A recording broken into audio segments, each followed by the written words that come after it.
Beberapa tokoh pewayangan Jawa merupakan tokoh yang terlahir dengan sebuah keistimewaan. Ada yang lahir dengan anugerah tanpa cacat fisik. Ada juga yang terlahir sebagai manusia paling tampan.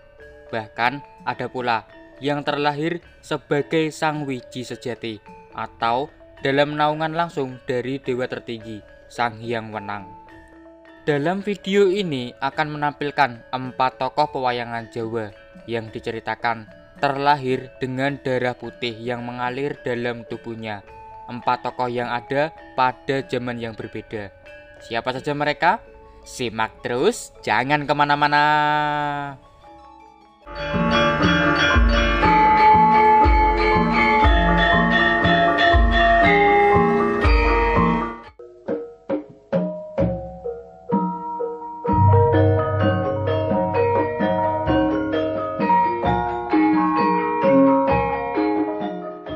Yang pertama adalah Raden Sukosrono, tokoh pewayangan Jawa yang terlahir dengan darah putih di dalam tubuhnya.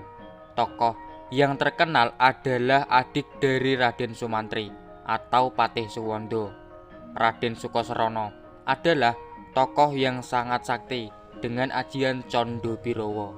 Tokoh yang menjadi aktor di balik layar pada masanya karena merupakan kunci dari keberhasilan Raden Sumantri dalam usahanya mengabdi kepada Prabu Sri Arjuna Sosrobahu di Kerajaan Maespati. Dengan keberagaman sanggit yang ada menceritakan bahwa Raden Sukosrono gugur oleh Raden Sumantri. Raden Sukosrono rela gugur di tangan Raden Sumantri agar Raden Sumantri diterima sepenuhnya dalam pengabdiannya di Kerajaan Maespati. Bahkan setelah gugur, Raden Sukosrono juga rela menunggu di alam baka guna bisa berbagi surga dengan Raden Sumantri setelah Raden Sumantri tunai tugas di dunia, terutama dalam pengabdiannya kepada Kerajaan Maespati.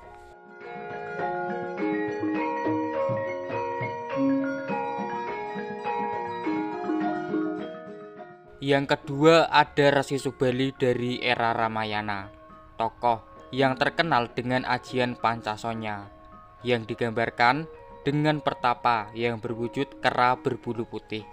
Namun, wujud kera dari Resi Subali merupakan sebuah kutukan yang didapatnya pada usia muda, karena berebut pusaka yang bernama Cupu Manik Astagina.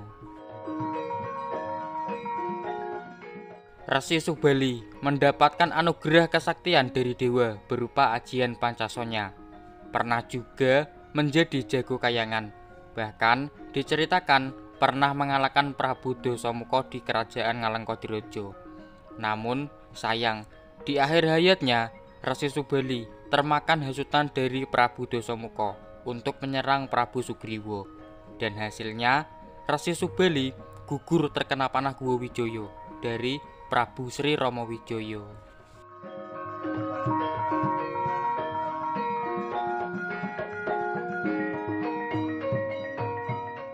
Yang ketiga adalah tokoh dari zaman Purwa Mahabharata, adalah Resi Bagaspati dari Pertapan Argobelah, tokoh pewayangan Jawa yang diceritakan juga berdarah putih, seorang pertapa yang digambarkan sebagai raksasa yang berwujud sangat besar, seorang pertapa yang mewarisi ajian Condo Birowo, di mana ajian Condo Birowo sebelumnya adalah milik Raden Sukosrono di zaman Purwa Ramayana. Beragam sanggit mengenai asal-usul siapa itu Resi Bagaspati. Namun, untuk kisah akhir hayatnya, semua sumber menceritakan bahwa Resi Bagaspati gugur oleh menantunya sendiri. Resi Bagaspati diceritakan gugur oleh Raden Narasoma, yang sebelum gugur terlebih dahulu Resi Bagaspati mewariskan ajian Condo Birowo kepada Raden Narasoma. Bahkan karena wujud kasih sayangnya, Resi Bagaspati setelah gugur rela menunggu di alam baka agar dapat masuk surga bersama Raden Narasoma setelah Raden Narasoma tunai tugas di alam dunia.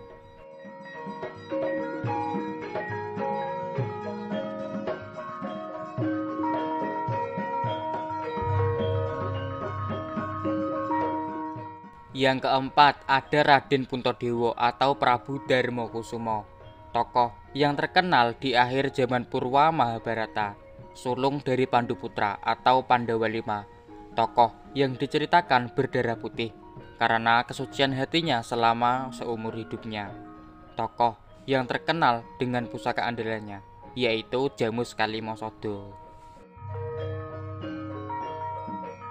Raden Puntadewa atau Prabu Darmakusuma mungkin adalah yang paling terkenal di antara tiga tokoh lainnya yang diceritakan dalam cerita pewayangan Jawa mempunyai darah putih yang mengalir di dalam tubuhnya. Dan mungkin ada lagi tokoh lainnya yang juga terlahir dengan darah putih.